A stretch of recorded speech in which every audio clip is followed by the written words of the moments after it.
एक राजमहल के द्वार पर बहुत भीड़ लगी हुई थी। भीड़ सुबह से लगनी शुरू हुई थी, दोपहर आ गई थी और भीड़ बढ़ती चली जा रही थी। जो भी उस द्वार पर आकर रुका था और रुका ही रह गया था। वहाँ कोई बड़ी अभूतपूर्व घटना घट गई थी और जिसको भी राजधानी में खबर लगी वह भागा भागा हुआ महल की तरफ चला आ रहा था। सांझ भी आ गई थी। करीब करीब सारी राजधानी महल के द्वार पर इकट्ठी हो गई। लाखों लोग इकट्ठे थे।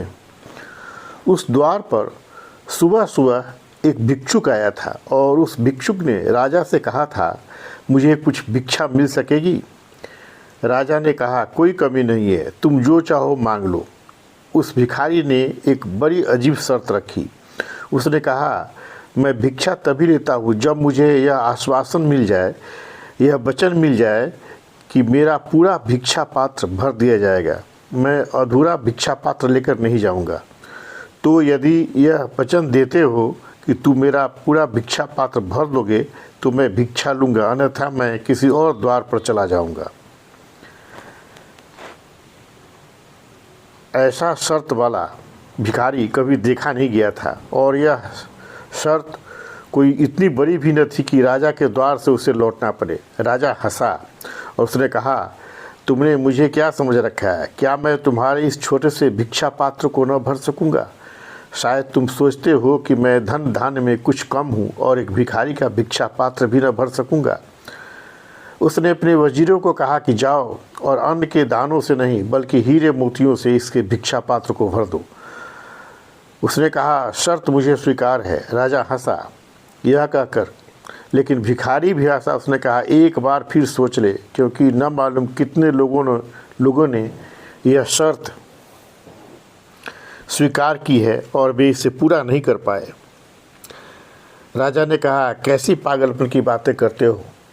वजीर से कहा, समय मत गंवाओ, जाओ और इसके भिक्षा पात्र को बहुमूल्य पत्थरों से, रत्नों से भर दो।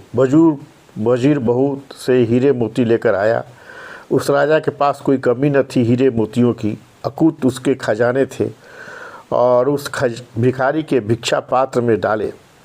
लेकिन डालते ही भूल पता चल गई। भिक्षा पात्र में डाले गए हीरे मोती कहीं खो गए और पात्र खाली का खाली रह गया। फिर और लाकर डाले गए, फिर और लाकर डाले गए। जो अकूत खजाने थे वे खाली होने लगे। सुबह की दोपहर हो गई और भिक्षा पात्र खाली का खाली ही रहा। राजा घबराया, कठिनाई खड़ी हो गई।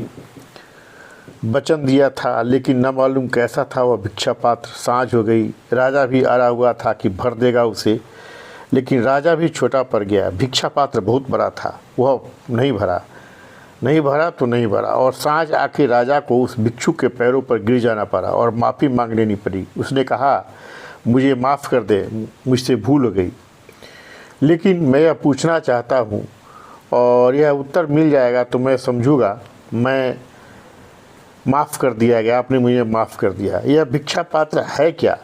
यह कोई जादू है? यह क्या रहस्य है इसका? यह क्या है मिस्ट्री? छोटा सा पात्र भरता नहीं और मेरे खजाने तो खाली हो गए। उस भिक्षुक ने कहा,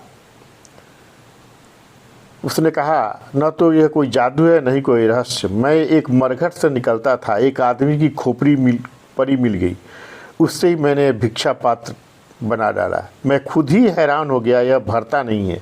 सच्ची बात यह है कि आदमी की खोपड़ी कभी भरती नहीं है। उस राजमहल के द्वार पर यह जो घटना घटी थी कोई रहस्य नहीं, इसमें कोई मिस्ट्री नहीं। हम सब जानते हैं हमारी खोपड़ी भरती नहीं। मनुष्य का मन कुछ ऐसा बना है कि भरता नहीं और मनुष्य को मन के भरने की जो दौड़ है वही संसार है। और इस सत्य को जान लेना है कि मनुष्य का मन भरता नहीं, यहीं से धर्म की शुरुआत होती है और यहीं से धर्म का प्रारंभ होता है।